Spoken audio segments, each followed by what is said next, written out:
So this woman, let's call her Bull. And Bull has a big problem. She's dead. She's in the middle of getting heart surgery and she dies right there on the operating table. So she's lying there, dead, for about 3 minutes. And the doctors, they know what to do, so they electrocute her back to consciousness. And she's alive again. But she's not better, because later doctors diagnose her with a brain tumor, a really bad one. And they only give her 4 months to live. So Bull does chemotherapy, she does radiation, but unfortunately nothing beats this cancer. So she starts to take a different route. Alternative medicines. And she starts getting better and her cancer starts to stabilize. And she ends up living way past the 4-month mark. Yeah! Until Bull decides to share her story on Instagram, and she starts pushing the alternative cures that helped her. And things really take off for her. I mean, people love her. I mean, her Instagram blows up, she gets lots of fans, tons of support, she creates a wellness app, and the app is so popular, Apple wants to partner with her and make it available on the Apple Watch. She creates a cookbook, she raises a bunch of money and donates it to charity. Things are going really well for her.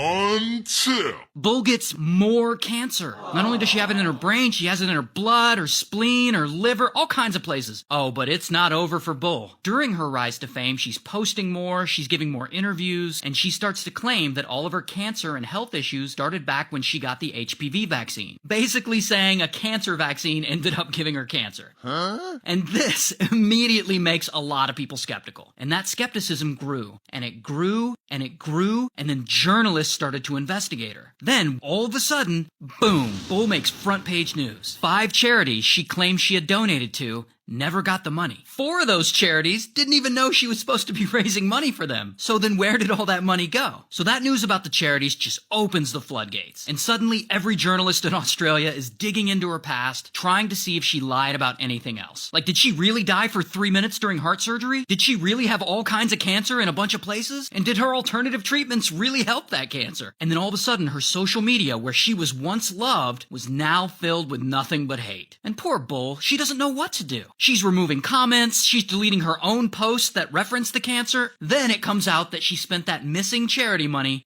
on herself.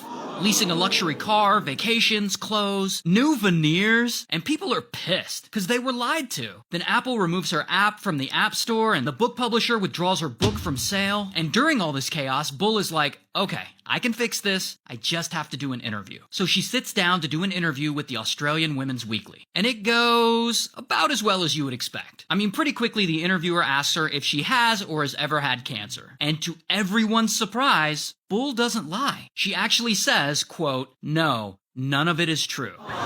So why did she say she had cancer when she clearly didn't? Well, in a later interview, Bull actually claims that her doctor had tricked her into believing she had cancer. And of course, journalists look into this, and it turns out that doctor doesn't exist. So that was also a lie. Now, eventually, the Australian government, they investigate all this, and they end up fining Bull like $410,000 for making false claims about donations to charity. Then, she doesn't show up to any of her court dates, she doesn't pay any of her fines, and eventually police have to come raid her house and seize items to recoup the unpaid fines. A year later, the fines still weren't paid off, and they raided her house again. And all this happened in Melbourne, Australia, so shout out to Australia. So this woman, let's call